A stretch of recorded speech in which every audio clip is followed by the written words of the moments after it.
Audience and your very, very wonderful viewers across the world, particularly the United Party supporters. Continue to wave your white handkerchief as the numbers keep pouring. I thought it's yellow, isn't it? Yes, the yellow army is a beautiful from the white. No, it's also part of it. But I'm happy you have joined. He himself has not. He's not attached to his party. I'm attached to He's not even attached to his party. No, sometimes the way manner you speak is very. Don't even start it. Don't even start it. To remind you. No, what are you talking about? What are you talking about? So it's yellow no part of our color. Can you imagine? Can I even attach to your party? You see, you love the party so much that the mentioning of the UP sends shivers spine down his veins. And I can understand the frustration, but you shouldn't worry. We are going to the promised land. We will get there. Okay, well, good morning, guys. We've also got. Na yɛn from Brian platform we eso yɛn bibia happy Valentine's Day. In fact, Mr. Oji wani a na wanya abotere because yade kudie wo HIV AIDS ewo montin eso yɛn kɔ yɛn nsɛm so Solomon Owusu ene Kamal Nuruden NPP ni tatahwe.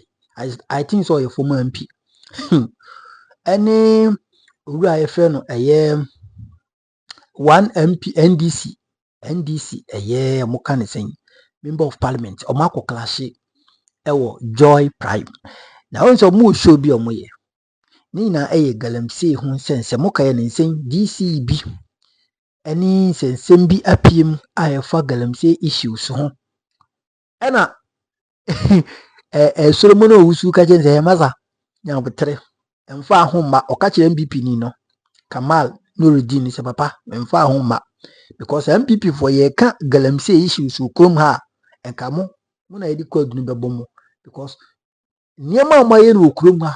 In fact, a Niama my krumhan a bufusem na how a musi a far so a year Galamsey say a can't and kanyini but an end this a bayaba and a more twa or more tomboise or moshishenima it won't come on to Hono no shutting it down.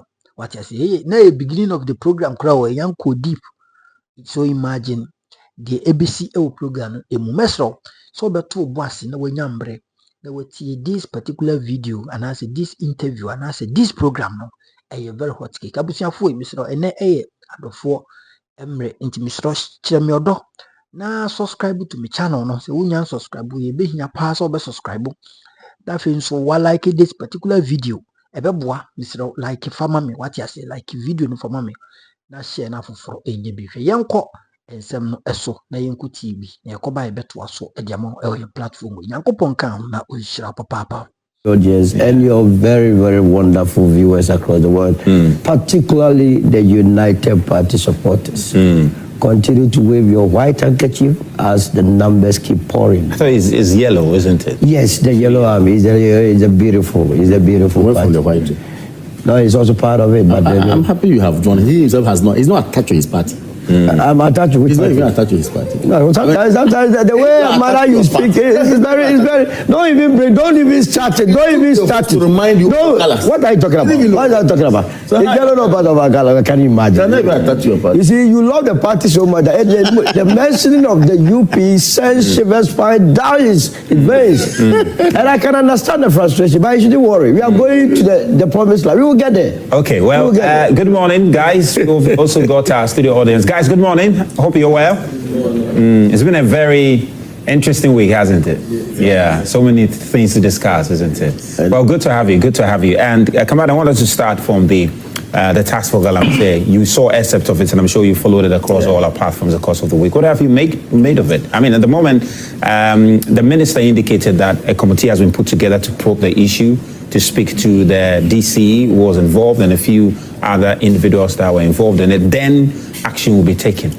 Well, thank you so much. Once again, let me say good morning to you again, and good morning to my wonderful guests who are seated here, especially the unemployed former TN executives who are here. Association. How's your association doing? I think it's doing well, right? And I pray and hope that you get the jobs that you were promised, because some people do not actually live up to their promises, especially those in authority today. Let's just pray you get what you want, okay?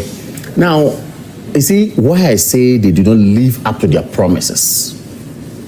The NDC, time without number, before they came to power, said that they had the panacea, they had the mechanism to put in place, okay, that will ensure the stoppage of this illegal mining, which of course has assumed a position that we all can describe or will describe as a canker in this country. When they were campaigning, they claimed that, look, within some few months, within 1 year, within whatever, they gave time frames. This illegal mining, in other words called Galamsey, would be a thing of the past. They have been exposed big time by this documentary. In fact, authorities appointed by the government are neck deep per what we are seeing. Did you deceive us? Did you deceive the guests here? Did you deceive those who were watching us? The crusaders, the CSOs who came together, the media organization that came together to fight for this, who had hope in the NDC leadership, okay, have been failed. His Excellency John Dramani Mahama is indeed not happy where we are today. It took the Chief Justice to remind them that, look, Galamsey is assuming an alarming proportion and that we need to fight it. The Chief Justice, Justice Bakboni. And then my brother Felix Ofosu-Kwakye came out to say that, look, no, he should bring evidence if he thinks it's assuming an alarming position. We are here today. That's the evidence for you, evidence-based. So if Felix Ofosu-Kwakye is watching, he should be reminded that it will not take the Chief Justice to bring what? Evidence. Res ipsa loquitur. The thing speaketh for itself. It's on the ground. Now, what do you think should happen in this case? I mean, there's a DC who was named in the issue. In fact, a petition was presented to the ministry for some action to be taken. At the moment, as far as we've seen, is that a committee has been put together to investigate it. Did you expect maybe the DC involved to be asked to step aside even while the investigation is ongoing? When I was watching the documentary, I was amazed at the position taken by the Ashanti Regional Minister. Not too long ago, they were chastising the NPP and its members. Baselessly, without any evidence, without any shred of, if you like, proof, they were saying who were, okay, soiled when it comes to Galamsey. Today, he's talking about natural justice. Did you listen to him? Today, he's saying that when you make an allegation against somebody, the rules of natural justice should what? Persist.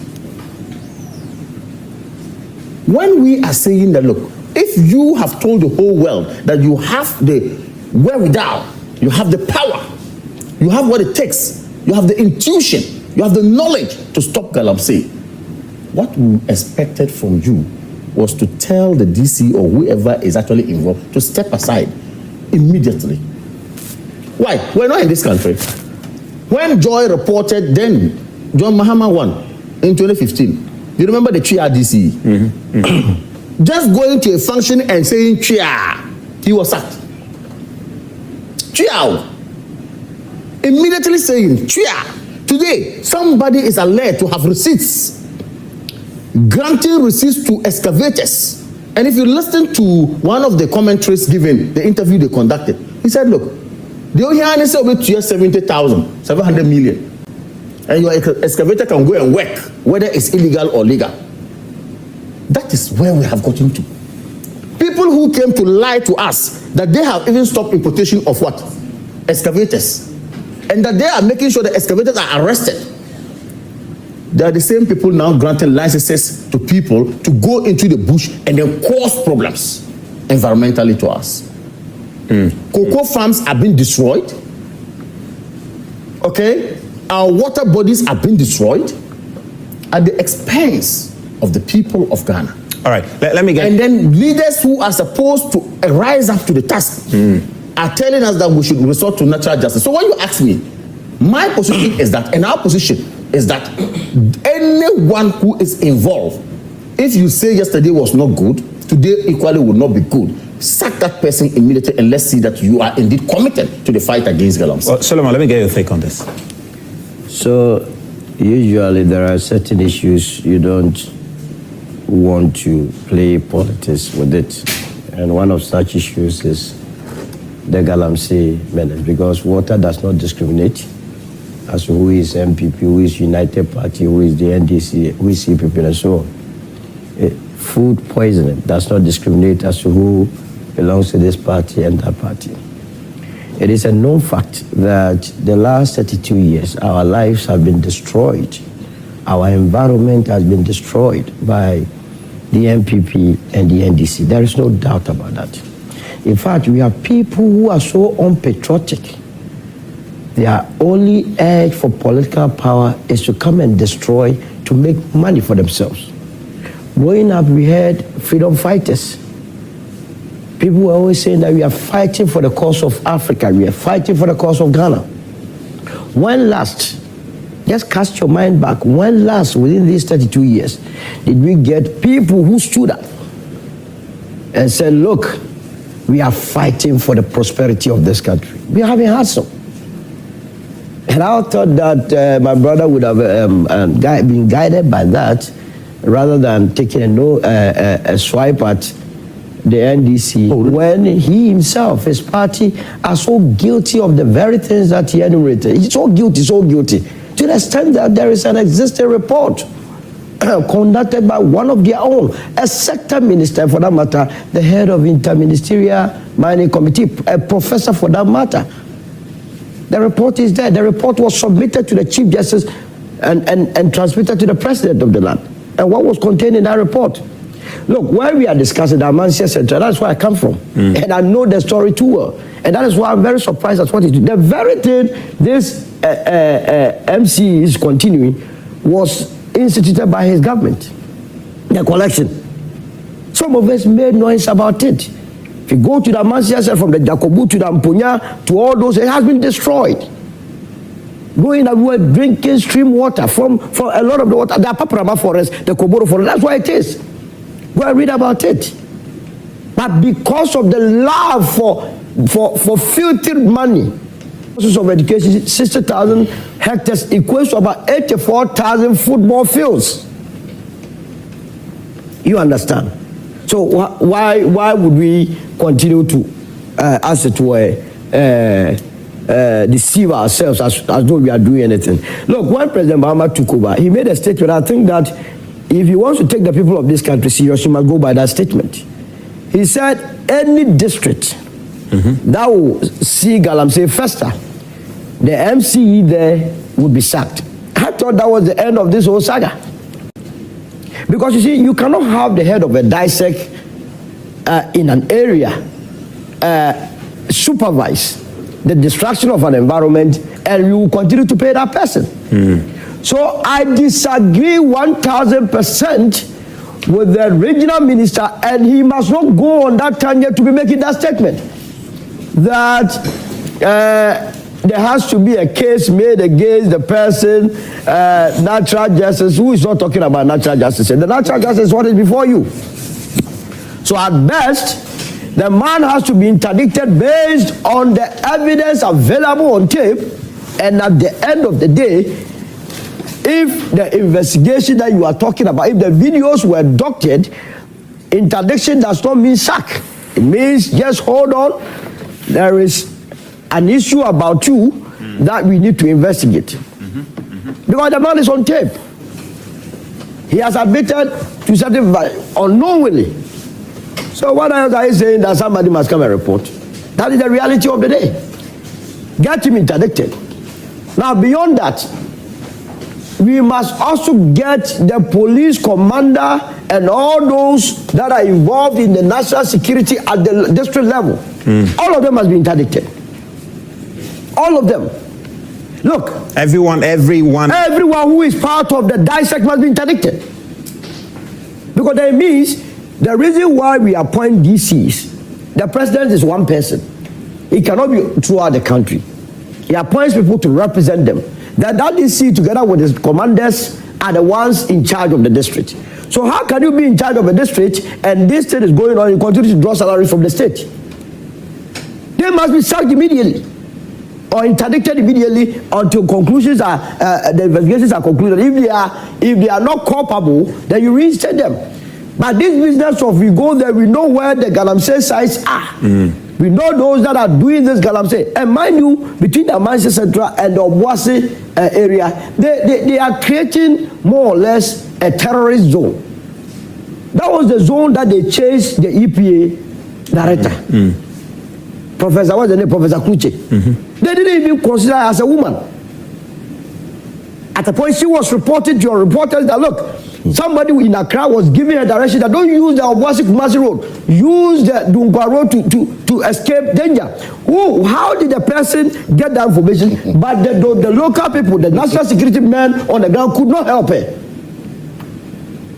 So we are the people that are supposed to supervise and make sure that we deal decisively with this canker. They themselves are culpable. They are involved in this business. Interesting. Let me just bring in Hamza now. He's joined us. Hamza Suyini is a member of the NDC National Communication Team. Hamza, good to have you. And you just joined us. We're talking about the Tax for Galamsey documentary. I'm sure you've come across it on all our platforms. And of course, it involves the Amansie districts, and the bigger conversation here is whether our DCs and MCs need to do more to try and deal with this menace, because it does appear that the consensus is that they are the weakest link in this fight against Galamsey.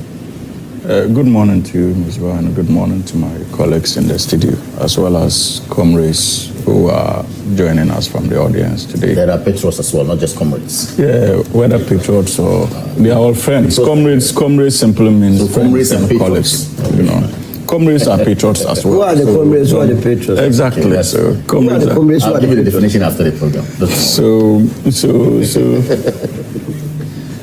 Well, I don't think that your premise is supported by the facts, especially when you say that the MMDCs are becoming the problem itself, especially when it comes to the issue of Galamsey. And before I even go on to the subject of Galamsey, permit me to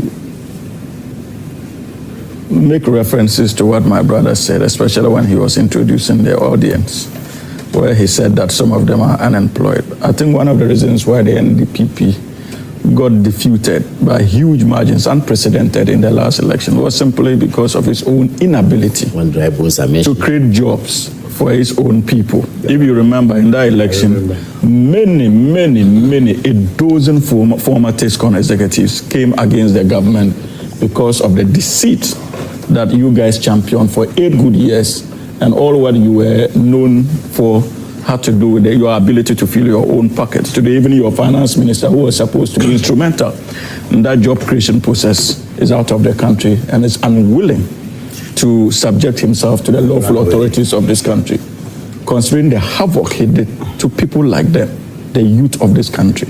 Responsibility would have given many of them job opportunities. So let us not forget about that important part of our history. But you see, Musbao, look, for this government, any allegation of corruption, what's the name, Galamsey, is a matter we don't take lightly. And on another platform, I think your sister station, I made the point that there's a need for us to comment, or senior government officials would engage in acts that we would consider untoward, especially when it comes to the national interest. And so we expect the media to continue its role and bring out many of these things and leave that on to us as a responsible government to act. So unlike what we were promised in the past, this is not a government rooted in perfection, but this is a government that will do everything within its power to ensure that if for nothing at all, we pass the 70% pass mark when it comes to our interventions through policy in all aspects of our Ghanaian economy. But you see, in the case of the Amansie Central, am I getting it right? Amansie Central. Amansie Central. I think that the practice has been ongoing for decades now. And following it, it appears that it is part of the institutional setup of even the district assembly. And for me, that was my concern.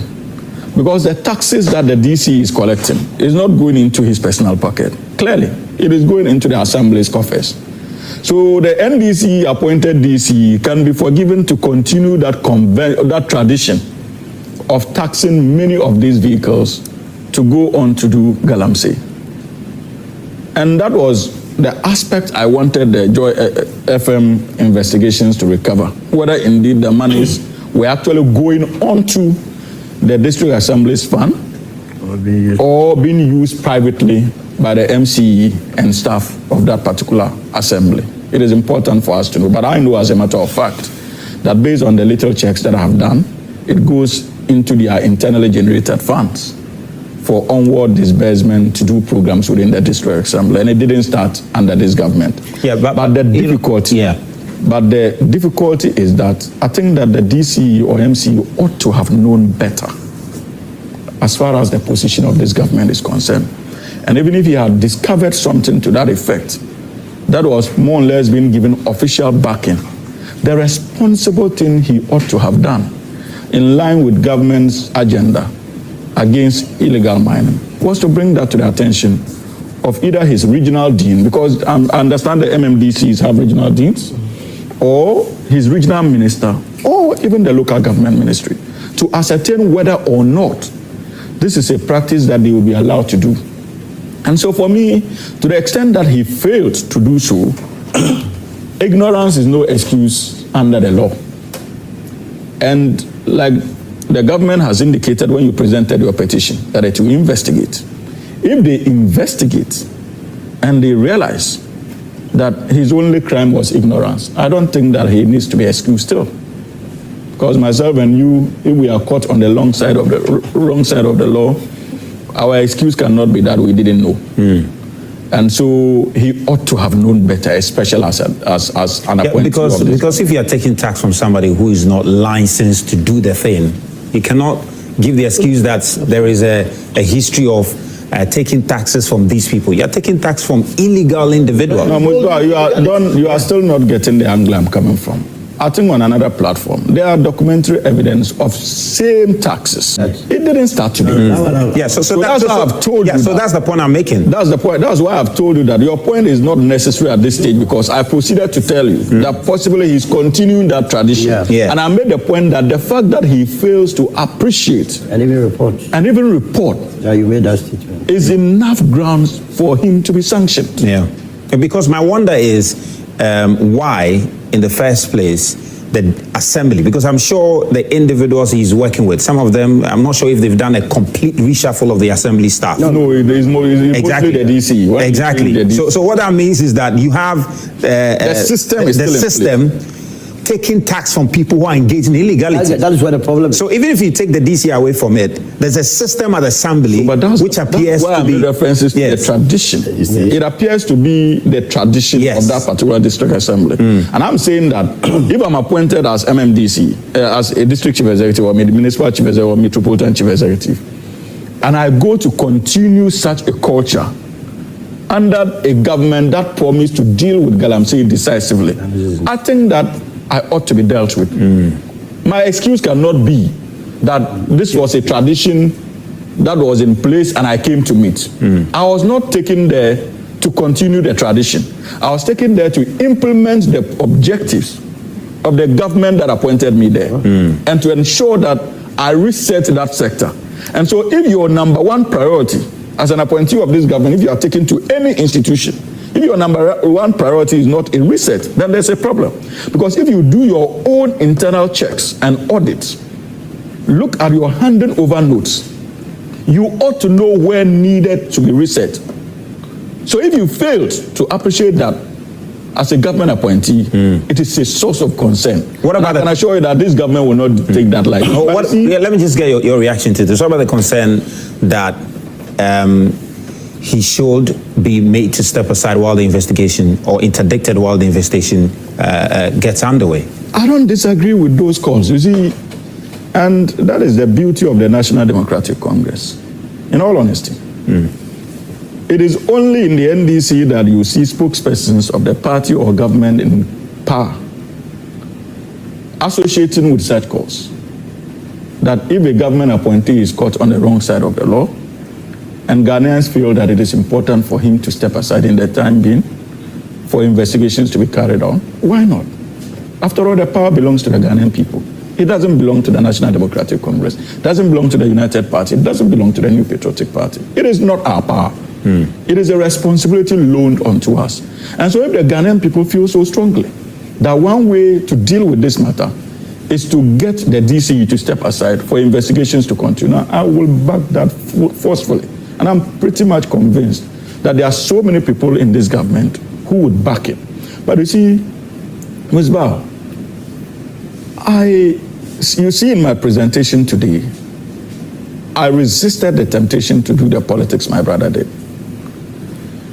Because I think that the issue of Galamsey, we have flogged the political aspect of it for some time now. Now our responsibility as a government that won an overwhelming mandate is to fix the crisis. I can be forgiven to sit around this table and make references to mayors in Ashanti region who were engaged in illegal mining.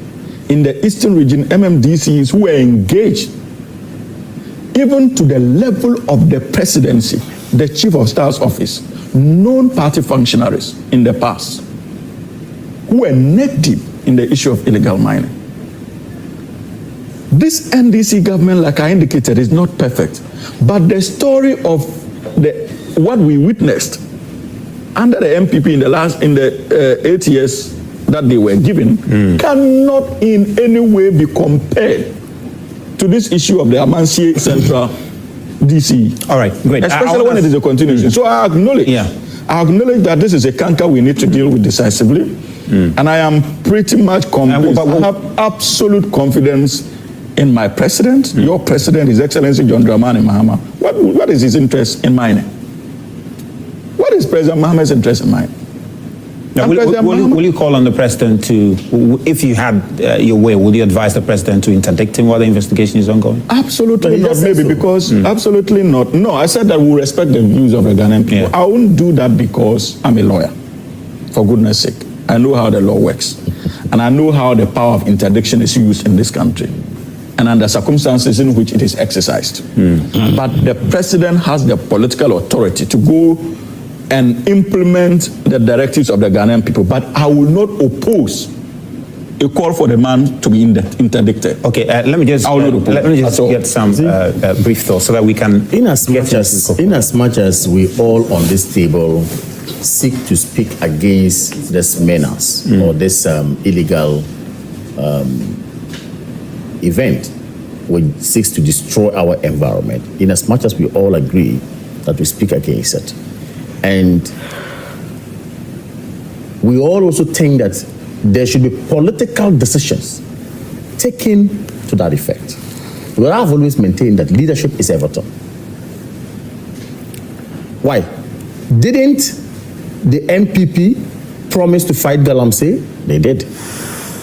Didn't the NDC, prior to coming to power, promise to fight Galamsey when they're given power? They did. That's the political angle of it. That tells you that decisively, we all must ensure that politically fight this. Aside that, the problems that we are confronted with, by this, is also on the table. That is where all of us will now agree that, look, Ghana first. Whatever the situation, whoever is involved, let that person be fought. Conveniently. Or whatever, for whatever reason, my brother says that, look, there were some DCs who were neck deep. There were some staff of the Jubilee House who were neck deep. There were some, allegedly, all these things. Same way, will I say that even their own people cited some of their national executives, like one of their vice chairmen, is it Abanga or who? Like their national organizer, Joseph Yamin, and others, and some DCs, the same way. So all these things happen. And I'm saying that, look, it is not about equalizing some of these comments. It is about ensuring that if the mandate is in your hand, to ensure that there's stoppage to whatever that we all find inimical to the growth of this country, then use it. Okay, so let me just... And John Dramani Mahama must be called upon as the president who is sitting now to ensure that Galamsey is fought. And again, let me add this. This idea of it didn't start today, it didn't start today. Even Galamsey did not start today. When Inusa, our brother, Lawyer Inusa, was Minister for Lands and Natural Resources, he had quest to fight against Galamsey. By then, the NPP were not in power. So it tells you there's a history. But this talk of this started yesterday or started today is neither here nor there. If you have mentioned, and Hamza rightly put it, if you have agreed to the people or promised the people that we are coming to reset, we are coming to change things, then make sure that whatever model that is there is changed. If you haven't done that, then it's a failure on your part. So you just have the last take on this, then because we'll link it to Coco because That wouldn't at the be fair moment... because there's your old second bite, and that was my only bite. Okay, you have your bites. Yeah, then so let me allow him to also have a final bite. My brother finally came home. I thought he would start from that angle. I mean, Kamaldeen tried to play safe there. Look, this is a nationalistic problem. It's a national problem. That I have always maintained this. But you started straight away accusing people now. Where No, but that's what this. no, I'm coming. What is wrong? You feel you anytime you are speaking. Take it easy because we will get there. Don't feel jittery to say that. You are, honestly. I never. Because you just spoke, I was listening. He was quiet. Well, all of us I've were never quiet. been. You just made your point. Just make the point. My friend, You are sweating. Yeah, make the point. The point really is that your own documentary says this thing started yesterday. I mean, it was there before this administration. What it means is that there has to be a comprehensive investigation. You understand? To also ascertain the use of even the taxes that they have collected from both the past DC and this one. You understand? We cannot So the investigation should even look into that. It has to go there. And whether or not, every decision to collect taxes at the assembly level is passed by the assembly members. Whether or not, indeed, that thing went through the normal assembly process for them to agree. Then we go also after them. Why they will be taking money from an illegality. And even extend it to other assemblies and see. Because now we understand. I heard my brother Kwesiakwa, MP for that, say that down to a similar thing is happening. I keep saying that Galamsey cannot be done or conducted by ordinary people. It's the big men in society, the people that you respect. They are the ones behind it. Because you see, it's not a secret enterprise. And by the way, NIMOS, from where I sit, is doing a great job. That if they were going to have that political bashing from making their money, so they are also making enemies within the same government. And if you are not careful, and if you don't have a level-headed president, they will badmouth you and get the right people off the radar. That is the only reason why we are not able to fight Galamsey. That it should be the easiest. I keep hearing people say that, it's a difficult. Why is it a difficult thing? Leadership. Leadership. And the people, you must crack it. You must stand on your grounds and say, look, this is not permissible. Once and for all, and it's gone. And nobody is saying, by the way, that mining is not a good thing, but responsible mining. Now, if you look at gold production, Ghana is about 8. You understand? You are talking about China, you are talking about Russia, you are talking about Canada, Australia, USA, Mexico, all leading. Is it the way they do their mining? How come they are getting it right and we are getting it wrong? If there is the need for more training, we have proposed that we have to bring all these miners together, go and train them somewhere in the UMAT. After that, form them into give them corporate structures to be operating within. The state gives them concession and also aid them in getting the right equipment.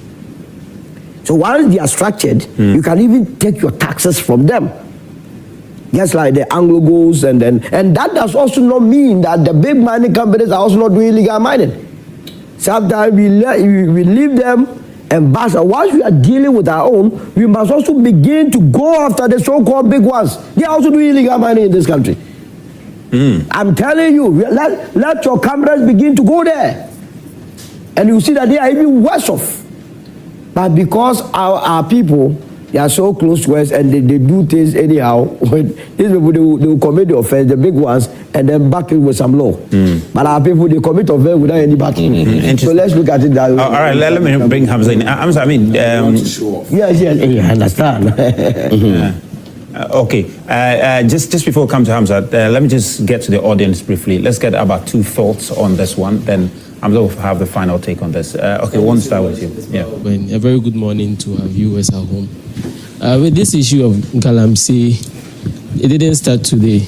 I'm from a mining area, and I know what has been happening. Which area is that? I'm from Upper Dincha. Okay. And I know what has been happening over there under the previous government. So I will suggest that next time your cameras goes into the mining area, you should target the police officers and the NADMO officers, the immigration, because they sometimes move into the mining areas to also go and take money. When you visit the mining areas, there's something called operation fee, whereby at the end of the week, the miners come together to contribute money, send it to the various police stations. And I believe those monies are not given to the assembly. They goes into the pocket of the... Now, how do you know this? I'm in the mining area, so I'm telling you, if you doubt me, take your cameras into the mining areas and conduct this. And I believe we cannot verify this, but yes, you have the camera. The same thing you did with the issue of the DC, you can do same. And the issue of the MC, I think the laws must be allowed to take it full course. But I am not of the view that the MC should be interdicted. But there should be a swift investigation whereby if he is acquitted, he should be allowed to continue with his job. But if he's guilty, he should be taken off and a new person. All right, let's have someone else. You've got a microphone? Yeah. Okay, great. Let's hear from you. Okay. Good morning to you all. I might say today all our panelists, they did justice to the topic. They talked from a point that was very far from party politics. They were very honest with the fact that the issue...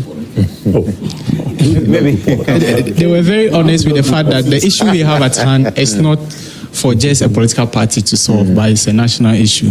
Okay, but we have to know that this issue is a systemic issue. The people that are doing the Galamsey, some of them are graduates. They don't have any work doing. Some of them are doing it and using it as a source of means to do their education.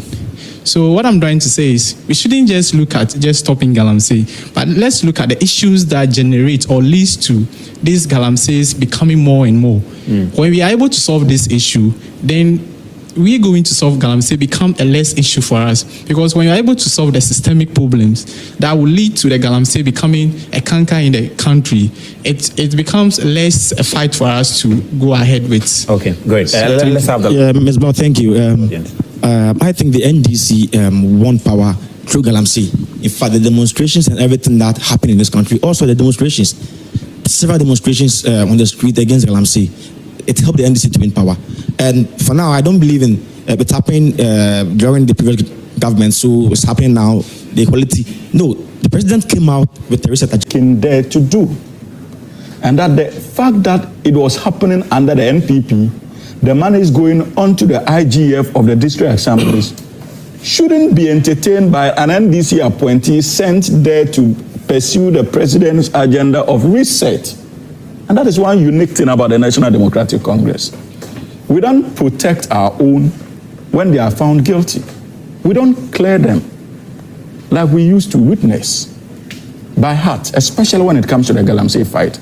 And that's why I can confidently sit around this table and say that that particular DC ought to be dealt with in accordance with our law and the government's promise to reset the Galamsey sector, to reset the country and ensure that we leave Galamsey in the back. We knew from the word go, even when we were campaigning, that some of our appointees would be that reckless to want to abuse this power by engaging in the very acts we criticize the NPP administration for engaging in. We knew. And that's why President Mahama said that any such appointee or an associate of this government found in that light would be dealt with. And I'm glad my brother made references to even national executives who are not holding any government position, who themselves have become subjects of investigations at the back of a simple newspaper publication that we suspect that A and B have something to do with the Galamsey task force. How far was that investigation? It's been a while. So that is what you guys have to follow up, because even at the party level, we have made serious calls on government and the Attorney General in particular to make known the outcome of the investigations. I know as a matter of fact that one of those who are at the center of the investigations is Yamin. Yamin himself has been calling for the outcome of the investigations to be made public. Abanga has also called, because they themselves are interested, because they are clear in their minds that they are not involved. You must not also forget that that investigation was also linked to the Professor Frimpong. The two have to go together. So possibly, possibly that is what is prolonging it, because Professor indicated, he mentioned in the past, when even the de facto, what do they call him? Prime Minister of this country. Gabi. Yes. Was being cited as being part of Galamsey. No investigations were carried out. And it was not by a mere person. It was the sitting Minister of Environment and Science and Technology at the time who made the accusations. No investigations were carried on. So to the extent that today, even we have this kind of momentum, there's something for you to track. You see, you just asked the question, what has happened to the outcome of the investigation? There's a trail for you to track. In the past, you didn't have that. So if after some time, you seem not to be getting the outcome of the investigation, you know that the government is engaged in something untoward, and you can measure that government by that standard. And so that is the beauty of the National Democratic Congress. And when I have the opportunity of speaking to the youth, I always tell them that what makes us different is our ability to speak the truth, even if it bites on our asses. That is how we're trained. That is the fundamental ideals of the party. Positive defiance. And so be rest assured that we may not be able to solve all the problems in this country as a political party, and especially under the leadership of His Excellency John Dramani Mahama. But we would be sincere with the Ghanaian people, we would be honest, and we would make ourselves available for accountability when the need arises for them to base on that and take a decision. And my only invitation is to the NPP to take a cue from the governance style of His Excellency John Dramani Mahama, the availability, the humility that he is exhibiting, the utmost respect for the Ghanaian people that he's so far showing is a mark of governance we cannot take for granted. We all saw the power Nana Addo Dankwa Akufo-Addo wielded and showed the good people of this country. We don't want that kind of leadership style again. And thankfully, we have the NDC and John Dramani Mahama. Well, thank you very much. You have some limited time to go. So let's So we want to are moving on to the next subject. Yeah, we want to get if he comes in, I'll get the opportunity to yes, we want to get so of course, earlier this week, there was an emergency cabinet meeting to, prefer solutions to the cocoa board issues. The finance minister, of course, engaged Ghanaians on that very matter. Let's just bring a recap of what the finance minister shared with the Ghanaian people on what to do with cocoa board. After that, we'll also hear from the minority, because quickly they reacted to the finance minister's solution. For February 2026, the new producer price for the remainder of the 2025-2026 crop season will now be 41,392 Ghana cedis per ton and 2,587 Ghana cedis per bag. This measure has become necessary to reflect the reality of the world market price of cocoa, ensure the injection of immediate liquidity for expedited payment of farmers, and guarantee the sustainability of our cocoa sector. As you recall, that I made an announcement in the 2026 budget that government of Ghana has secured a $500 million World Bank facility to construct agricultural roads, including cocoa roads. This particular intervention will take over the construction of cocoa roads going forward. To ensure accountability and transparency in the management of cocoa board and the cocoa sector as a whole, Cabinet also directed the Attorney General to commission concurrent forensic audit and criminal investigation into the activities of Cocoa Board over the last 8 years. And I repeat, Cabinet also directed the Office of the Attorney General to commission concurrent forensic audit and criminal investigation into the activities of Cocoa Board over the last 8 years. Cabinet has directed the Ministry of Finance to initiate also immediate reforms at Cocoa Board to streamline their operations and cut costs. Wasteful and uncontrolled expenditure practices are to be curtailed immediately. If the cocoa farmers' farm gate price is going to be reduced by almost 30%, then everybody's pay in this country should also be slashed by that margin. Is the Chief Executive Officer of Cocoa Board, his allowance and salary, is it going to be slashed by the same margin? I am sad.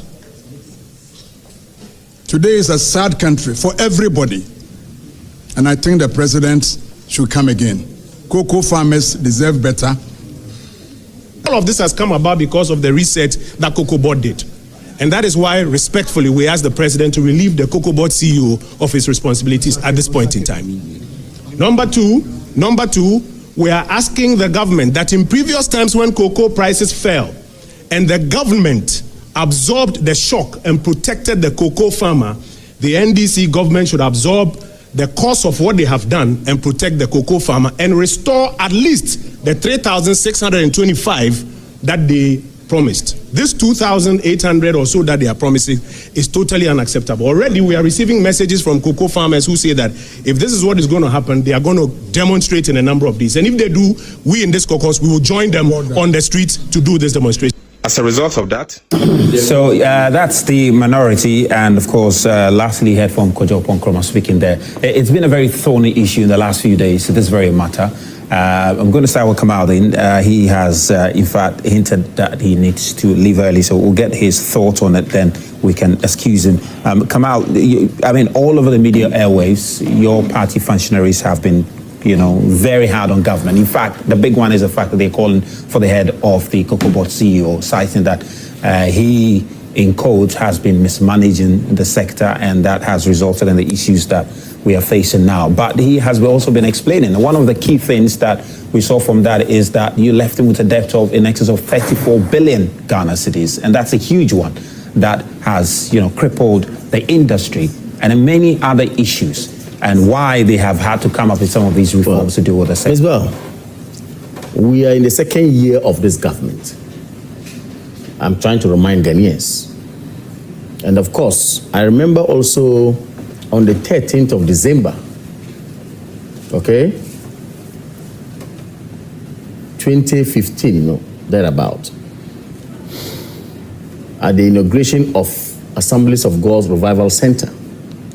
Now the President of the Republic of Ghana, then the President too as well, said Ghanaians have short memory. That's how he described Ghanaians that time. No wonder this is happening today. Prior to 2008 election, where is the venerable Atua Hoy? Wherever he is this morning, I want to say good morning to him. Prior to 2008 election, I'm telling you the stock and trade of NDC, who they are, how deceitful they appear. He was on a board calculating how much fuel will be sold when they are elected. When they got elected, the story was different. Again, fast forward to where we are today. The minister who just spoke, the finance minister, called NPP wicked people and said we're insensitive to the plight of the common farmer. This minister. Now today, the same minister is at the helm of affairs. La Côte d'Ivoire, who have had meetings with us as also cocoa producers, who we are also ensuring that our farmers will not smuggle our cocoa beans to Côte d'Ivoire, have maintained their producer price at 3,690 Ghana cedis. Check. Ghana is telling us that our cocoa farmer is useless.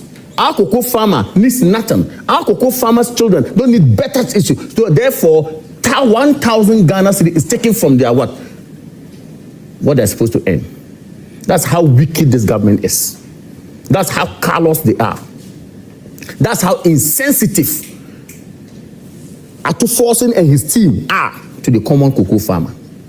And when we talk, as usual, because they think we have short memories, they will come and tell you that we have told AG to go and institute investigation. Rhetorics. You have been here for 1 year, going to 2 years. You have not done investigations. You haven't looked at anything. The next moment, hey, the model we came to meet is what we have used. That is why we have not changed the model. My brother sat here and said that their agenda was to reset. Therefore, you have no excuse to come and then use any model that will bring problems. My brother sat here and said that. Reference to the cocoa sector too as well. If the CEO comes to tell you the model was used by NPP and that's what we have used and that's why there's a problem, we have been left. Look, you told us that you can fix it. You deceived Ghanaians. You lied your way to power. Told Ghanaians that you are coming to fix it. Fix it. What you can do today, when the MP spoke, that if you are reducing the cocoa farmers' earnings, equally reduce your salaries. They toil, they suffer, they go to the bush. Sometimes serpents even attack them. Only for them to suffer for nothing they have done. I mean, but fundamentally, just to do a little follow-up, fundamentally, on the pricing issue that you made reference to. Yes. I mean, you do understand where government finds itself at the moment. Mm-hmm. You're talking about cocoa prices, yes, which had risen to, you know, of course, we saw the cocoa price rise even at a point a high of 13,000, came to 10,000. Yeah. Now it's as low. Yeah, at 4,000 something. Yes, very low. Yes. And if government continues with the 3,600, clearly there's a huge loss. In 2017, when they reduced, the world price came down from $3,000 to somewhere $2,000. What did the government do in 2017? When we came in power, we maintained it. Check. That's what we did. That's what a responsible government would do. I just told you that La Côte d'Ivoire has maintained their producer price. La Côte d'Ivoire, our neighbors. Check. Isn't that part of the problem? I have just told you that La Côte d'Ivoire are not insensitive to the plight of their farmers. They have not reduced it. They have maintained at 3,690. We were even doing 6,625.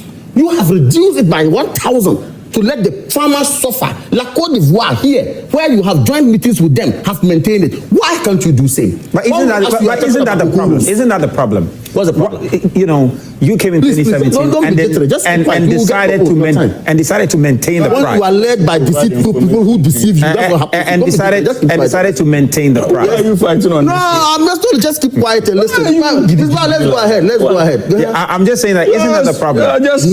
For instance, in 2017, when the world price, you know, had come down, and ordinarily you should have taken a more pragmatic, a more bold decision to peg the price just like what the bill is coming to do now, to make sure that the pricing of the cocoa is swings to reflect the world market price. You decided to keep it at 475. Thank you so much. And maybe that accounted for some of the debt. Let me let you understand something.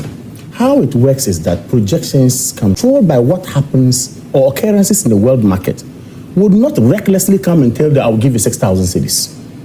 What projections did you make? Will not recklessly come and tell you that at the end they'll give you 7,000. I want to please. I will not do that. That is what they did to get power. They lie to people that when they come to power, they can increase what they were taking, which was by then around $7,000 thereabout. The farmer could have been given close to 6,000. When they came to power, we waited and waited for the first announcement to do. All they could do was to add what? A meager some 200 cedi or how much to what was existing. The next one, when we made noise about it, they came and increased to 6,600. That is NDC for you. And I'm telling you that the common farmer, you can say whatever you want to say. Use all the semantics. But the farmer knows that 1,000 Ghana cedis, keeping one, is taken away from his earnings. And I'm saying that these people, that is their stock in trade. They lie their way to power, they deceive people, they come and then when reality is faced them, they now resort to rhetorics. Since when have you been told that loans of $500 million have taken now, and out of the $500 million, cocoa rules is going to be done? You told as a CEO as part of it, and he says as part of it, the World Bank facility, and you're going to do agriculture rules. Is it the cocoa bot who is going to sign it? I'm telling you how cunning they are. People are complaining in the cocoa sectors that their rules are bad. The CEO tells them that I have no money to do cocoa rules. Now the finance minister is telling us that some money is secured for agric rules. As a result, cocoa rules will be part of it again. That's how cunning they are. That is politics. I am telling you how the NDC is. You see, if you understand and follow it, you will get to understand that these people are wrong people in power. And these people being wrong in power cannot continue to do this to Ghana and do this to the common farmer who is struggling. All right, that's great. what it says. These people, you see, NDC. Get him some chill. He will get me nothing. He will get me nothing. First of all, nothing to say. Musbah, you see, clearly, I think that my brother has a difficulty appreciating how the cocoa sector works.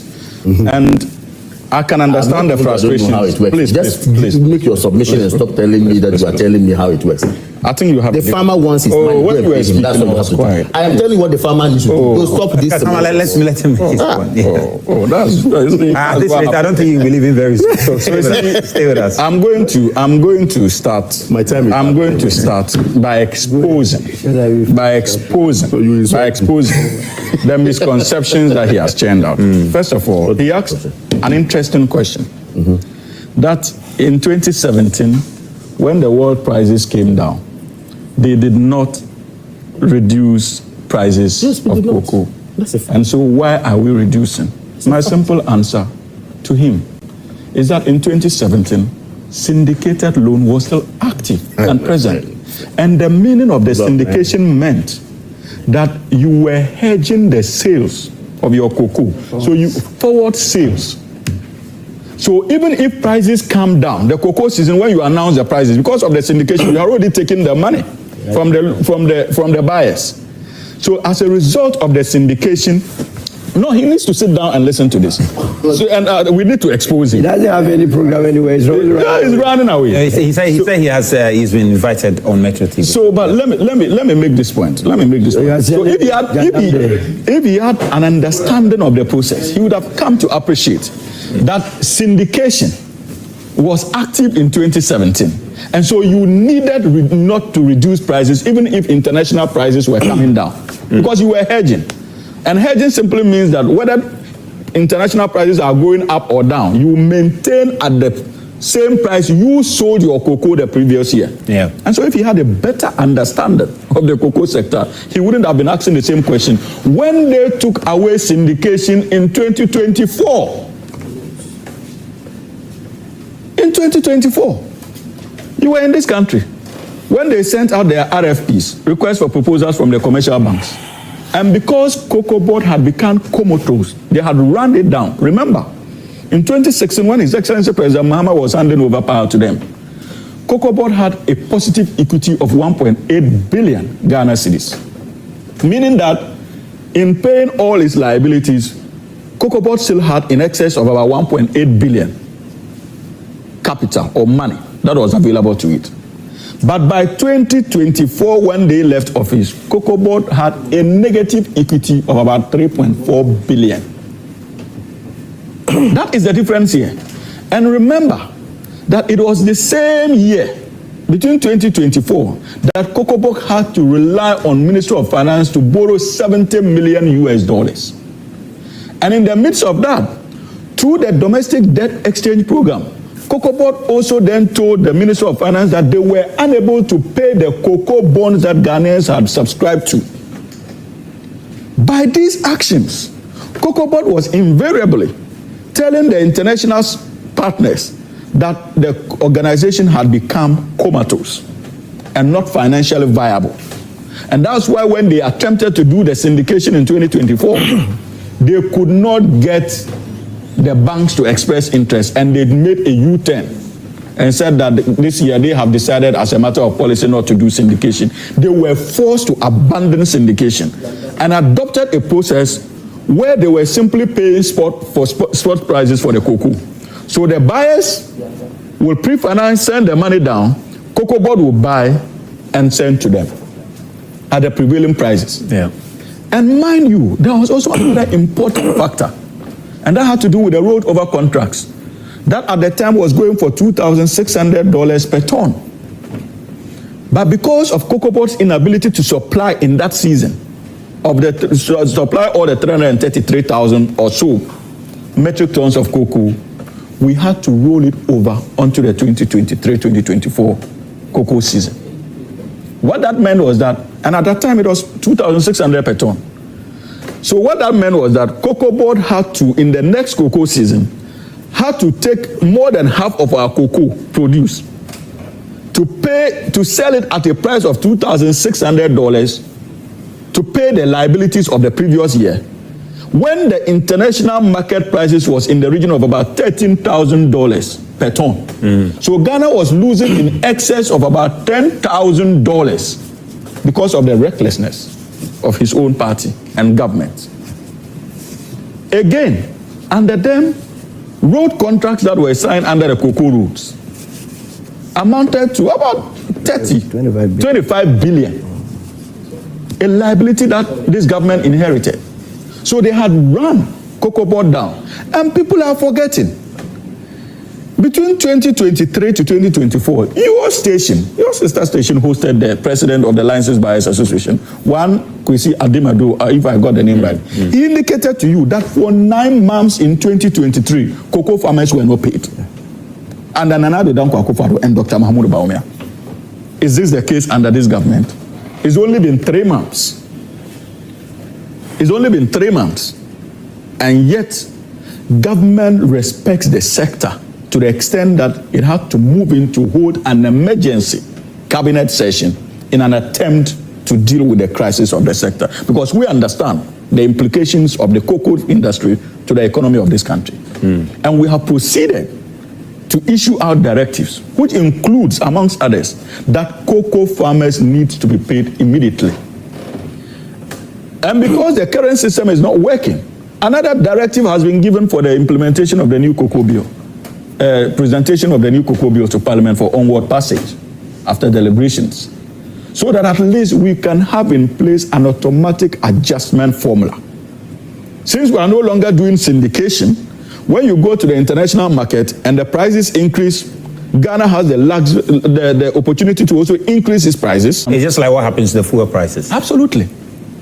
So we have such a system. The farmers will be protected. And I listened to them in their press conference. And you see, as for the NPP, it's their stock in trade. I heard my brother say that they are Venerable Otuahoy indicated that when we're in opposition, that fuel prices will come down, blah, blah. Fuel prices are coming down. Indeed, it came down under President Mills, even when we won. It has come down under President John Dramani Mahama. But those of, maybe some of you were younger, especially from our audience, those of you who monitored the 2000 general elections, we still remember in this country what the NPP did, championed by His Excellency President Kufuor. When he lifted a gallon of petrol, you remember, Solo? Yeah, I do. And said that how much is this gallon of petrol that it sells for this much? Who's wow? President Kufuor, their 2000 election campaign hinged on petroleum prices and the fact that the NDC True Rawlings had been in power for too long. They started the fuel politics campaign in this country. And that's why I wanted my brother to be there, and I'll remind him. They started it. But when he came, what didn't we witness under them? Skyrocketing fuel prices. And that was the time President Kufuor then mounted the podium to tell Ghanaians that the time had come for us to move away from the fuel politics. If you remember. That double standards. So the NDC is not like them. We promised reduced fuel prices. Ghanaians are experiencing it. They are living it. Many of the reforms in the petroleum sector, we occasioned it. Many of the reforms, we occasioned it. The deregulation they are talking about, it was initiated by His Excellency President John Dramani Mahama in 2015. Today, that is what is helping save the energy sector of this country. And that is why we have said that these reforms that have been announced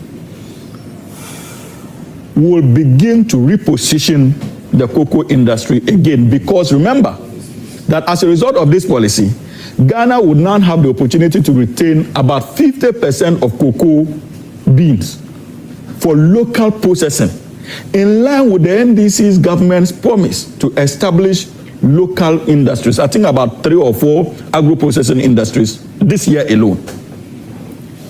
And the producers have indicated their capacity to actually process 50% of our local beans. What it simply means is that more employment opportunities will come on board for those who are seated here and unemployed. Let me just get Solomon's take, and then I'll come to you on one issue that the minority have also raised, that as of sometime last year. No, but Musba, I know Solo would indulge me. On the issue of the prices, I beg you, under 4 minutes. Let us make an important point that at the time the Honorable Atuforsen said that cocoa prices had to favor the farmer and that they needed to be paid 6,400 or so, he made those statements in relation to the world market prices of cocoa at the time and said that Ghana needed to pay the cocoa farmers 70% of at least the FOB price. At the time, they were paying them about 63.9% of the FOB price, and we thought that it was unacceptable. Today, even prior to this crisis, His Excellency President Mahama, through the minister responsible for finance, remember at the beginning of last year, or somewhere August last year, announced an FOB price for the cocoa farmer at the rate of 70%. The 70% we promised in opposition was implemented. And that's how come the farmers were now getting 58,000 Ghana cedis per ton. And even at the time we announced the 70%, they were getting 51,000 Ghana cedis per ton. Until Cote d'Ivoire announced their cocoa prices for the season. And it was up against the Ghana one by 20%. So the government proceeded to adjust from the 51,000 to reflect the Cote d'Ivoire prices, Ivorian prices of what? 20% increment. From the 51,000 to 58,000 Ghana cedis. Fundamentally to prevent smuggling. To prevent smuggling. So the cocoa farmers even had access to more than the 70% that we promised. And in these new reforms, so that tells you, and this is done at a time that our city has gained some measurable strength. So even at the time they were paying them the 63.9%, that was the time we were locked up of the capital markets. The city was on free fall. So the amounts they were receiving couldn't even pay for their basic survival needs. Today, the amounts they are receiving today, our city is strong. It can pay for many of the things they couldn't pay for even under the NPP. So the cocoa farmer today, even in the midst of these challenges, is far better than he was under the NPP in a debilitating economy. And Musbao, another important fact, even in these so-called reforms of reduction, government has moved the 70% FOB price to 90% of FOB. What that means is that only 10% is going to Cocoa Board for its operations. The rest of the 90% goes to the farmer. So government has increased it, the 70% by an additional 20% to appreciate the challenges the Ghanaian farmer finds itself. That is not the case in Cote d'Ivoire today. Except in reality, although there is an increase, in reality, in terms of the cash that people are receiving and the numbers they are looking at, they see a reduction. No, but that's the point I'm making, that the reduction would have been, if we were to reflect the world market prices, the farmers would have gotten less than they are going to get now, even in the midst of the challenges.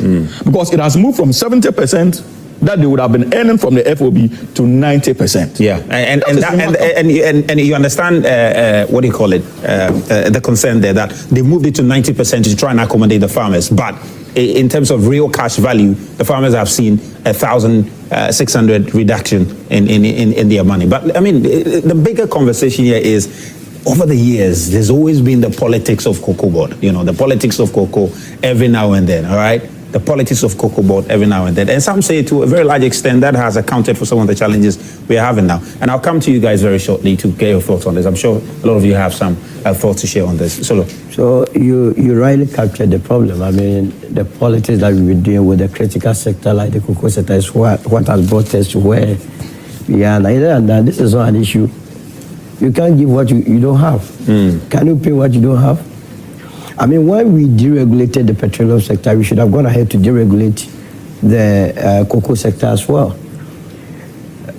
Forcing gave certain solutions or remedies to the situation, and as a spokesperson for the United Party, it will be very difficult for me to kick against those reforms, because if I were to give you the GTP and you would read for your listeners or viewers to understand and just oppose it with what forces say, why would I come here and then kick against it? Among them, one of them, you say abolish the existing cocoa external loan syndication arrangement for the purchase of cocoa and issue domestic securities denominated in local currency for cocoa purchases. Yes. Interesting. And that's the cocoa That's bond. the same. That's actually. Yeah. And you see, I just gave you this to let you understand that if you fail to plan, you'll be planning to fail. That is why the United Party, first of all, came up with a plan. The problems this country has, the solutions are in this book. It is the reason why when John Mahama won elections, and my leader, John Alanchamante, visited John Alanchamante. Yes, the last John that will take over this country. Okay. He did not ask for positions, neither did he ask for any favors. What we wanted to do was to submit this great transformational plan, and I'm very happy that... You think they took a key from you? They have to. I mean, it's the solution. I can't believe for a moment that because of chop corruption, thievery, stealing, adults every year will go on the international market and borrow dollars to come and buy cedi-denominated product. The syndication is pure chop. It's not a novelty. There is nothing novel about it. People will get the arrangement fees, they will inflate the rates and so on and so forth. When it even comes, they shortchange the people. So we believe that there has to be that local security or issue of local security or bond to raise cedis to go and buy cocoa. But most importantly, we are not even interested in Ghana shipping this cocoa in the raw form as captured in the GTP. We believe that 70 to 80% of our beans must be processed locally. When they tell you that the world market price of international of cocoa has dropped, it's not as though all of a sudden it dropped. People actually engineer it. And who are those? It is our Western nemesis. It's deliberate.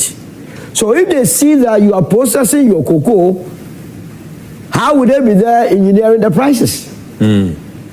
Because I find it really interesting that the price could rise as high as 13,000, Yes. then all of a sudden drop. It is to 4,000. strategy. It's people engineering. When they tell you open market, there is nothing open in this world. People actually engineer it. It's a demand and supply situation. You understand? So what you do, and that's why I like what Atuforsen did. It's a masterstroke, give people and really understand how the world operates. First of all, he has announced that Ghana is going to what? Process 50%. Immediately, it sends shivers down there. That, hey, the people are now going to process. What it means is that you are going to deny their factories. Mind you, the factories are not in this country. In this country, we have the CPC. The rest of those processing cocoa, they actually processing it into semi-finished and exporting it. They are in the free zones. It is not for the local market. It is the CPC that can process it into finished products for you and I. And believe you me, the byproduct or the product from cocoa is not only Milo or chocolate. Yeah. Because if you have potash, it can lead you to what? Produce, what's the name? I forgot it, but you can get creams out of it, you can get drinks out of it, and so on and so forth, even for medicinal purposes. Why is it that more than 70 years or 63 years of our lives, we are still exporting our beans in a raw form? So the government has said it's a good thing, but where I have a debate whether or not they will be able to implement, is the implementation. When the problem is that we quickly come out with a solution and then we all go and sleep.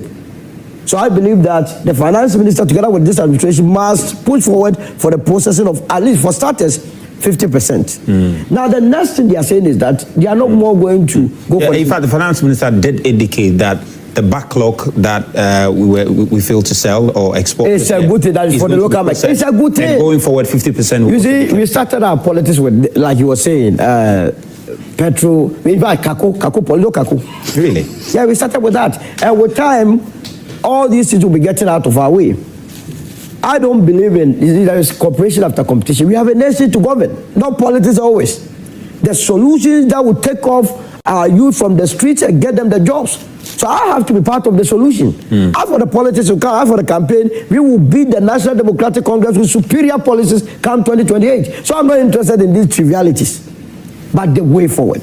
So I agree with the finance minister when he says 50%. I agree with him when he says now they are going to issue locally denominated what?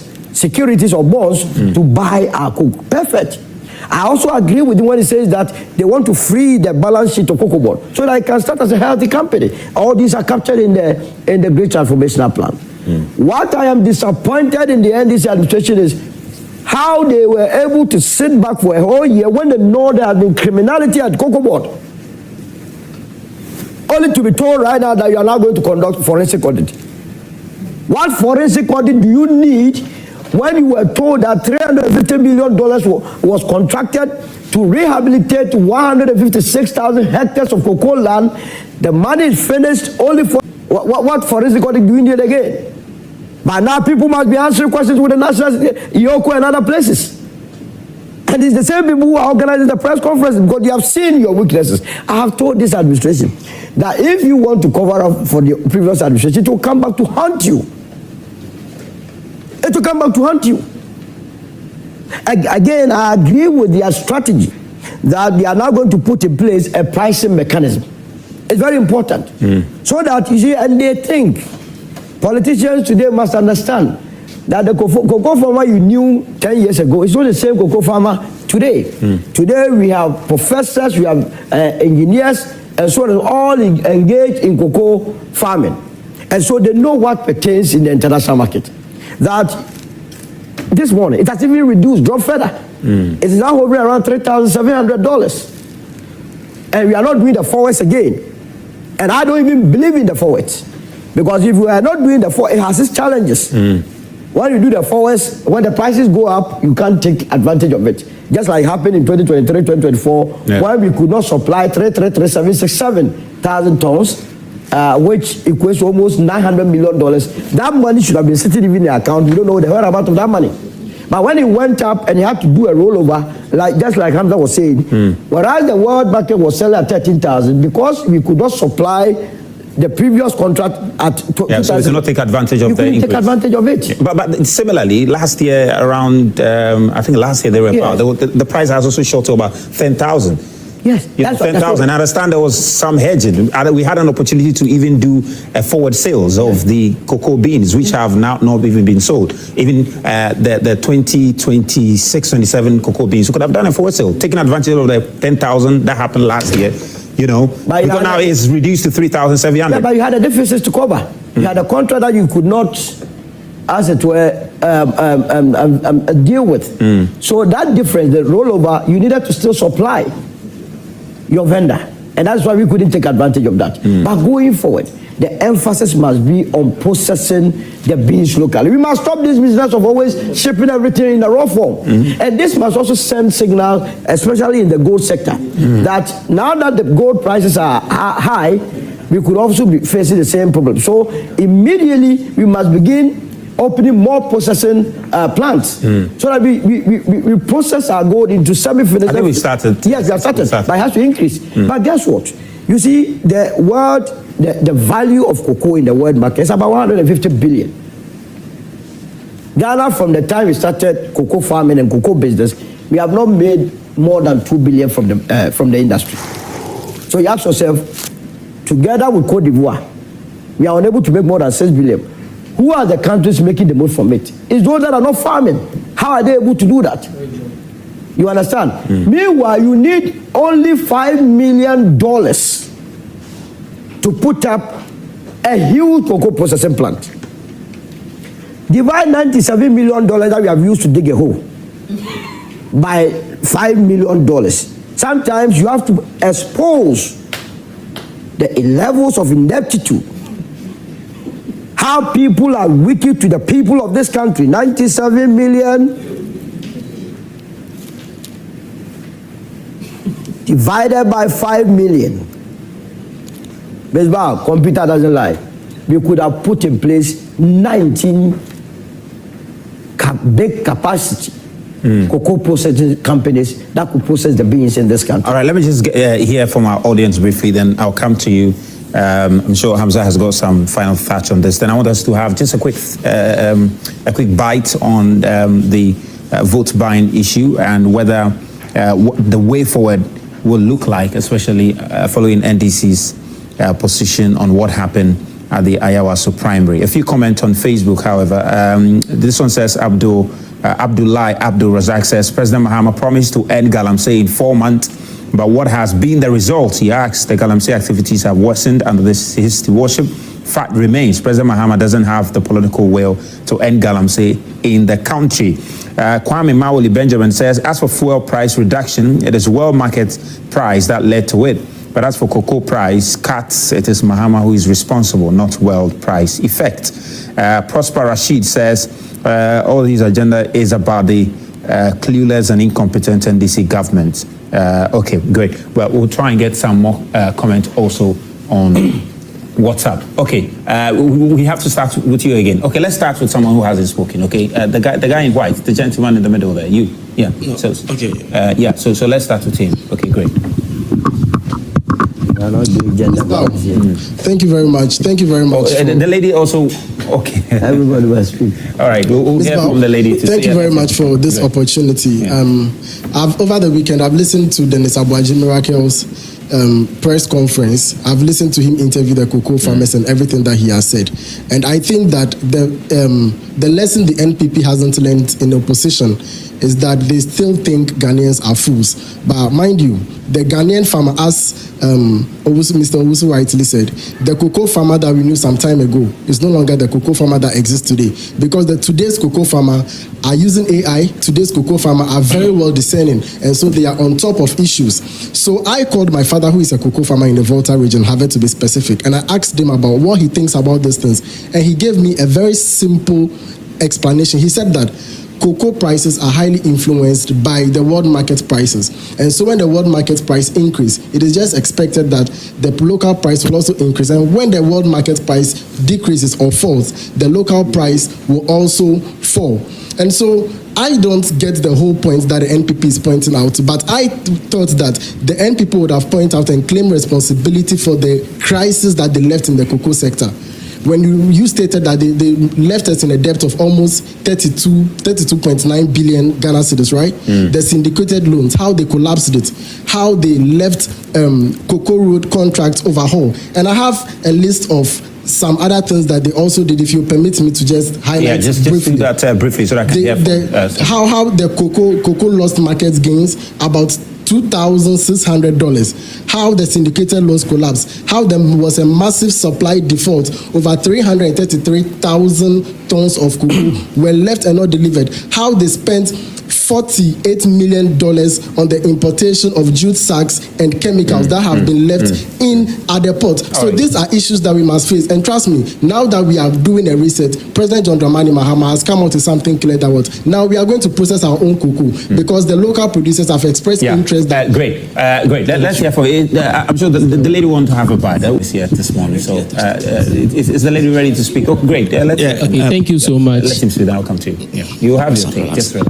Ms. Bob, thank you so much. Today happens to be Vows Day, and in some way we call it Chocolate Day or Chocolate Day. And chocolate is a product of cocoa. And it's very sad that our cocoa farmers are going through this. In fact, these are some of the promises the NDC give to our cocoa farmers. One, there's a regular increase. Regular price increase for farmers. Two, restore bonus payments. Three, healthcare for communities for cocoa farmers. Free of insurance for cocoa farmers. And even now, their first promise, regular increase, and they are suffering. And now, when it comes to, it sounds so funny when I heard that the president has taxed the AG to investigate or to investigate because conduct a forensic audit. I felt it's so funny because Dr. Oponi was in court. Because of the mess created in the cocoa board. Dr. Oponi was in court. And this same AG came and closed that case in court. And they are telling him to conduct a forensic audit for the past 8 years What happened to Dr. Poni's case? Why can't we appeal there? Now, also, when the price of crude oil were dropping in the global market, we were all saying ATU was forcing. We were all happy. ATU is forcing. Now that the price of cocoa is falling, now they don't blame NPP. They've been in power for about a year and a quarter, and they are still blaming the NPP for this. I don't get it. ATU is really forcing. Yes, ATU is forcing. ATU is really forcing the cocoa farmers into poverty. ATU is really forcing the cocoa farmers to smuggle their cocoa into Ivory Coast. All right, great. ATU is really forcing. All right, great. All right, then let's hear from Thank you so much. This issue of cocoa pricing is all about arithmetic. ATU forcing made a statement that the cocoa farmers should be paid close to 6,000 back in opposition. It is true today and it's true as at that time.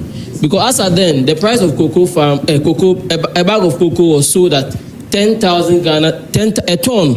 That's equivalent to 16 bags of cocoa. Was equivalent to $10,000.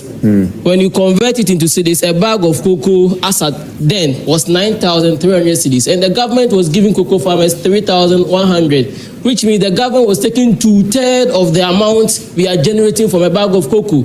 So as at then, ATU forcing was advocating that the farmers should be given at least 2/3 of what they are in the farms making. And now we are in a situation whereby the price of cocoa has dropped to an amount of a bag is now at the world market sold at 2,700 Ghana cedis when you convert it into cedis. And we are now, and now the government is making not less than 300 cedis out from a bag of cocoa. When back in 2024, the government was making 6,000 Ghana cedis plus from a bag of cocoa. So I think I strongly stand with the decision whereby we start processing our own cocoa so that we send a message to Belgium and cocoa, because Belgium doesn't produce cocoa, but the best chocolate in this world comes from Belgium. Okay, interesting. I think we have a lady who also wants to speak. The lady, right? Let's hear from you now. We can hear from you. Okay, great. Okay, great. No problem. No stress. No stress. Okay, let me come to. You want to say something? Oh, great. Go ahead. We're hoping to hear from you, voice. So just touch on it and move on. So good morning, and so first of all, I'm happy with the reforms that NDC is making. I think that's what we need to match the current farming system, where quoting from what Solo said, now the farmers are not the regular farmers we knew. These are high-tech. So if the reforms are going to match the farmers now, I think that's great. And the vote for NDC is for accountability and transparency. So I think they should sit up and work for Ghana. Okay, great. Let's come to Hamza now. You've got some final thoughts on this one. Well, it is very, very difficult to disagree with my brother Solo, especially when it comes to the concerns that he has raised on the issue of the audit. But I don't think that an audit has not been conducted. The directive is to conduct a forensic audit. And I agree with you that the timing is a bit problematic. And so maybe we need more explanation as to why it had to take this long for that directive to be given. Government would have the requisite information to be able to respond to that concern. It's a concern that I've not heard not only from Solo, but I've heard that from a number of people, especially when that directive was given. And it is only fair that they are provided with the information as to why government decided to wait this long to issue such a directive. I do not have access to that information.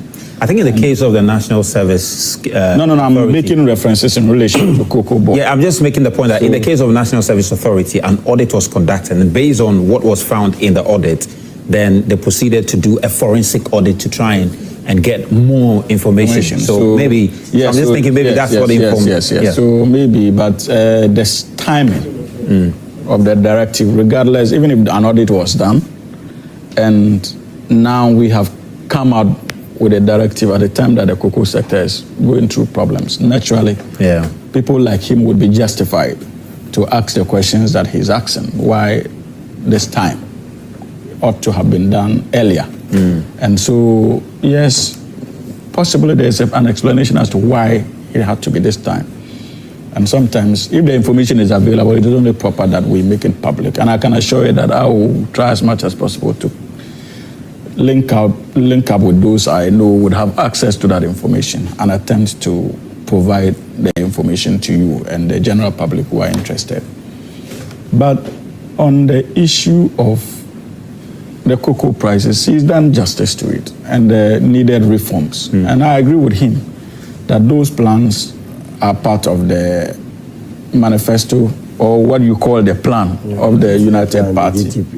And remember that when you presented it to His Excellency President Mahama, when your flag bearer presented it to you, His Excellency President Mahama, he gave an assurance that he would read through and take the best ideas that he finds workable and be able to work out something for many of our sectors, not just the cocoa sector alone. So for me, it's a vindication of the man who is at the helm of the affairs, how tolerant he is, especially when it comes to divergent views, and also views that he believes can help shape the future of this country, regardless of where that view is coming from. His Excellency President Mahama would be more than willing to take it on board if it will inure to the benefit of the Ghanaian people. Do you know whether the cocoa farmers have received their money as at now? No. I think that the directive was given on Thursday. So I would not be in a position, but by next week, I'm sure I'll be in a better position to inform you whether indeed they have started receiving their monies or not. But as I speak with you, I doubt if they have, because you know that releases goes through a certain procedure.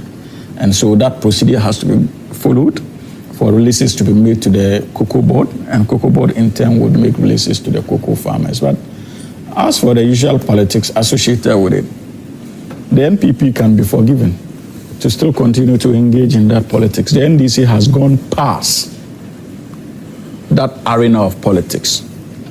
We have been given a job by the Ghanaian people to do. We will not waste precious time attempting to disabuse the minds of NPP and its communicators on issues they ought to know better and fail the larger picture of actually addressing the concerns of the Ghanaian people. So for us, when the political season is apt, we would come on board with our track record, the problems we inherited, how we've been able to fix it. But for now, our focus is on the job of governance. They can continue their propaganda, they can continue ranting on social media platforms, on national television platforms. That would not dissuade the National Democratic Congress government from doing what it ought to do. There's this concern that has come up, and I just love to hear thoughts on that. This new pricing scheme was, of course, largely because of the world price dropping, the need for government to be realistic about it. And the new measures that have been rolled up is to ensure a certain automatic pricing based on the world market price. Is government really sure that they can stick to it? Because what you're likely to have, Solo, is a situation where the prices might keep falling. And if the prices keep falling, then you're talking about a situation where the price from 256 as it has now might keep going down. And politically, the cost of that politically is down. Yeah, you see, that has been the problem of this country. The problem has always been the political implications of policy decisions. And the NDC is not that kind of a political party, I can assure you. The farmers themselves have welcomed this automatic price adjustment failure. But mind you, the NDC is also a social democratic party.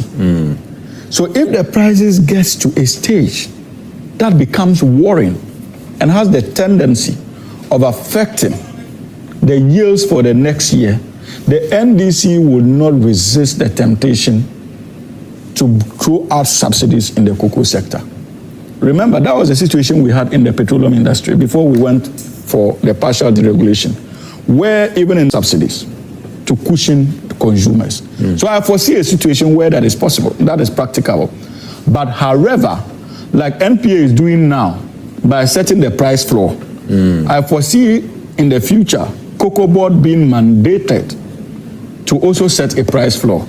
And if it falls below that price floor, that maybe the profits that Cocoa Board generated over the years, a chunk of that profit would be used to subvent or to give to the cocoa farmers in the form of subsidies, so that at least we increase yield for the next year. And maybe these inputs should be considered in the bill, shouldn't it? There should be some of these possible scenarios. Absolutely, that is why the bill is going before Parliament. Yeah. Discussions would be had in the House. Suggestions would be made. And at the end of the day, we would have a workable bill that we can all be proud of. But like Muswell, you see, these discussions today, I agree with Solo, that these are discussions or plans that ought to have been implemented way back, especially in 2024, when it was clear that Ghana or syndicated loan was becoming a problem after 32 years of implementation. Any proactive government ought to have looked into that matter critically. We missed that opportunity. Now we have the opportunity to deal with the matter. And I'm interested in payments to our cocoa farmers. Let us track the directives that have been given and ensure in the latest that those payments begin going to them, because in truth, many of them are struggling. Many of them are suffering. Regardless of the fact that what they are going through today is far more accommodating than what they went through in 2023. Remember I told you in 2023, maybe because many of you were not interested, and the president of the Licensed Buyers Association of Cocoa Buyers made that point, that for 9 good months, cocoa farmers were not paid. Interesting. Very profound. But I want us to wrap up. We just got a few minutes to end it. And Solomon, I just wanted you to have a little take on what happened earlier in the week. You heard from the General Secretary of the NDC. Were you surprised by the outcome of that? The committee did indicate that all the candidates were found culpable to have engaged in one misconduct or the other. Were you surprised that the party could not do what everybody was expecting them to do? Yeah, I was. I thought even the minority caucus called for. I thought that they would have selected. I mean, bar all those that two parties, the process, and select, just like what the United Party tends to do in various constituencies. That, well, you see, a candidate runs on the political party. It is your candidate. You give an opportunity for them to contest. They decided to flout the laws of the land, the constitution of the land. They went and bribed people. Your own report says that indeed it took place. So what else? You just have to nail it by saying, look, all of you, sit aside. This man is contesting on our ticket. I tell you, by now their image will be to the roof. Or they would have done something to turn the narrative.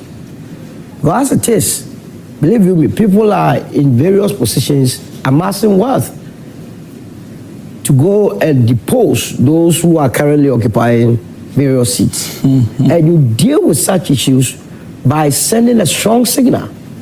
As we speak, Baba Jama is fractured. He's fractured because the NDC itself says that he induced voters. His situation is just like the Panda MP. But he denied. He denied it. No, he couldn't deny. He is on tape. I mean, I listened to him saying that what's wrong. He says he didn't give those TVs to induce the people. What are you talking about? He later came to speak that he did not give. No, we heard him. I don't forget about the afterthought. We heard him. Interesting. So it's not about Baba Jama alone. It's about the Hajia herself. And all those that took part. You see, we are monetizing our body politic too much. Interesting. Well, I don't know if you want to. Yes, why not? You see, it is the position of the National Democratic Congress that when it comes to vote buying, is something that ought to be condemned. And since '92, what we witnessed last week or so, we've never witnessed anything of that measure, where on the basis of media reports, the party proceeded to issue a strongly worded statement condemning vote buying in the Yaosi East primaries. This has never happened. We witnessed vote buying in all manner of shapes and forms under the erstwhile NPP administration. No single... Yeah, medical kajosi nipa MPP ni mpe no kware. Nipa MPP ni no kware pa se no kware obeka de ofa je manya code binti Seni pa MPP ni beka na kware de ko de bedi ntro na wanya tumi na wasan de besiu. Yeti kurom ha and ya kind for several times. Some MPP for MPA de pa. Papa Kamal Nuruden na not hoyi. Ono ani mpefe se na aban wo so. Na ye ka Galamsey issue a na e wo soro. In fact, insuo tabidity no the way you see rise ye insu fia na enenam kurom ha Ghana water e di alum etimi from nsuo no for be 10 times na munyanya clear water de bema timamufu ayusu ni na NPP 40 kurom ha to the extent say we actually no ye ko nanado no ankasa ne backyard ye ko nanado backyard no na chese ono no ye Galamsey chebi ayena na do no but ono ne backyard documentary joy news for kutwaye owura ye frɛ no papa yi kwa din di sen we oh in fact Galamsey journalist me kaya joy news me kaya me ko bebu ndi atwe me hwe wakai but me ti hey ntimi nkai me this was the two comment section to me we are by in the course of the week no me kai what you say ni na chese how incompetent NPP government tackled Galamsey issue. Matie DC no. Na DC ni nsema na okan na simple. They have tax bi na ewo ho. Na tax no it doesn't guarantee from 2008 and a tax no omusha se gigiye. Enti na just anya NPP abe anya DC aben so 2008 na ho ni di Ghana so. Na ye NPP. Yewura kufo. What you see? And as a tax no omo di chance so mo gigi e di aboa assembly no omo gigi di aboa assembly no se be assembly no betimi agina ne nan so na assembly na yeden etimi atumpon na omo aye omo adwuma ama na ye fefefe enti it is not based on say ukotua tax and so ukotua say sika na ya ma concession and so do chamfan akotie si nso mu na wa hya ase awo bratiche na wo ye Galamsey. It is not as they were talking about, as you were thinking. It is an MPP for need madi no mukujina baby the camera could see baby. No one can say cookie or story no more the better. In Tankesi and so Ghana for I will say fee because MPP for ye can't Galamsey as a man. Kedi Gwansan Komukabi because he failed Ghanaians woefully. Ye can't say for woefully. Tan poto ya young cancer the word woefully. Actually tan poto chese aseno kwada woefully MPP for no wudi say adwuma enti na che ye ka Galamsey issue na say MPP ni begina pono na o defend say an Galamsey de na omo de omo fight Galamsey no mo yese ya na e metwi how many days and how many months and I would say Ghana Galamsey issue. You see John Dramani Mahama and this by they have been able to manage this menace by creating what the land gas, not land gas, water bodies, but water gas, right? Sanko for and no more bubinum.